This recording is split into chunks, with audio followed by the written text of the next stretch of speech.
Assalamualaikum warahmatullahi wabarakatuh. Nah, pada pertemuan kali ini, kami dari kelompok 4 akan menjelaskan terkait pemilihan media dalam penyampaian pesan komunikasi kesehatan.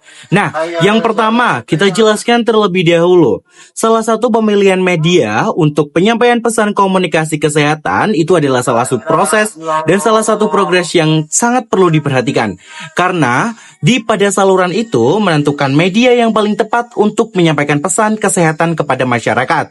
Karena media ini penting banget.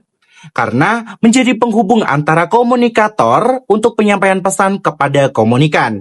Nah, kalau media yang dipilih atau yang digunakan oleh komunikator itu tidak tepat, maka pesan yang disampaikan itu akan sulit diterima. Jika media itu pemilihannya sangat tepat, maka pesan yang disampaikan itu mudah lebih diterima, sering dipahami, dan juga mungkin bahkan diingat oleh kalangan masyarakat atau salah satu sasaran dari para komunikator. Nah, dalam pemilihan komunikasi kesehatan, kita juga tidak bisa asal memilih media. Kita harus menyesuaikan terkait siapa yang akan mendengarkan dan siapa yang akan menerima terkait pesan komunikasi kesehatan kali ini. Mungkin kita juga bisa menyesuaikan dengan kondisi masyarakat yang menjadi sasaran karena setiap kelompok masyarakat itu berbeda-beda. Ada juga dari segi usia, tingkat pendidikan, kebiasaan sampai akses terhadap media. Maka dari itu, pada saat kita akan melakukan komunikasi kesehatan dan penyampaiannya memilih media, kita harus mengetahui dulu sasarannya siapa dulu yang akan menerima terkait komunikasi atau pesan yang kita kirim, seperti itu. Jadi karena perbedaan itu, komunikator kesehatan harus benar-benar mempertimbangkan media yang paling mudah dijangkau dan paling efektif untuk penyampaian informasi yang jauh lebih efektif. Maka dari itu, teman-teman komunikator kesehatan yang ada sekarang lagi di isunya new media atau di media, komunikatornya itu lebih memperhatikan terkait pakai penyampaian di media apa. Mungkin kalau semisal untuk kalangan Gen Z, mereka lebih pakai sosial media kayak Reels, Short, dan beberapa VT. Mungkin kalau untuk kalangan milenial, mereka lebih ke hampir sama dengan Gen Z, cuman aplikasinya mungkin sedikit berbeda. Mungkin masih bisa pakai FB, terus juga bisa pakai Facebook gitu. Nah, untuk di kalangan usia hampir menua atau ibu-ibu gitu, mungkin kita lebih difokuskan pada di media televisi gitu atau di Facebook Pro mungkin. Jadi, dapat disimpulkan bahwasanya pemilihan media dalam penyampaian komunikasi kesehatan harus dilakukan secara tepat dan juga strategis. Supaya pesan kesehatan tidak hanya sekedar lewat di sosial media biasa, melainkan bisa melekat di dalam hati masyarakat. Guna juga bisa meningkatkan pemahaman, menumbuhkan kesadaran, dan mendorong masyarakat untuk menerapkan pola yang lebih sehat di kemudian hari. Selanjutnya akan dilanjutkan oleh rekan saya. Hai, assalamualaikum warahmatullahi wabarakatuh. Di sini aku mau melanjutkan penjelasan dari Wafi. Kali ini beberapa hal yang perlu diperhatikan atau dipertimbangkan dalam memilih media komunikasi kesehatan. Antara lain, yang pertama, sasaran atau audiens.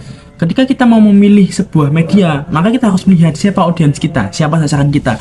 Ketika audiens kita adalah Gen Z, maka kita harus menggunakan new media atau hal-hal yang berbau dengan Gen Z. Tapi ketika audiens kita adalah baby boomers, kan kita menggunakan Instagram atau TikTok, itu bakal sedikit kemungkinannya untuk nyampai tepat sasaran kepada audiens.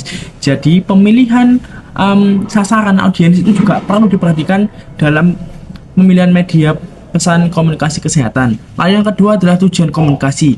Jika tujuannya hanya untuk memberi informasi, media seperti brosur, infografis sudah cukup. Tapi jika tujuannya untuk mempersuasifkan atau mengajak audiens untuk berubah pola kehidupannya atau pola hidup sehatnya, maka itu perlu bukan hanya sekedar brosur atau pamflet, karena itu hanya satu area saja, seperti teori jarum suntik.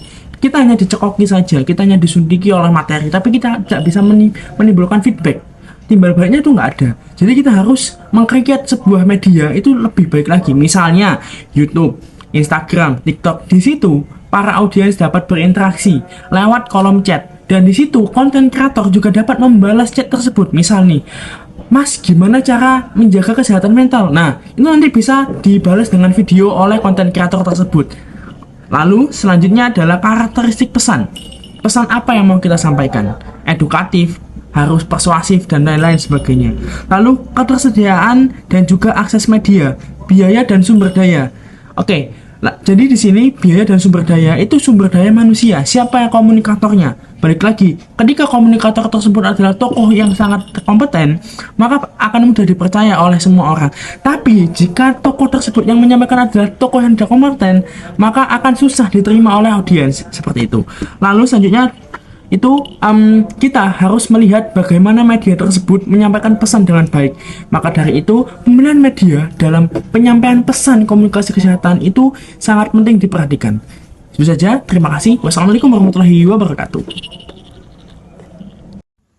Jadi, secara sederhana, media komunikasi kesehatan yang sering digunakan meliputi yang pertama ada media cetak seperti poster, pamflet, brosur, banner, maupun buklet.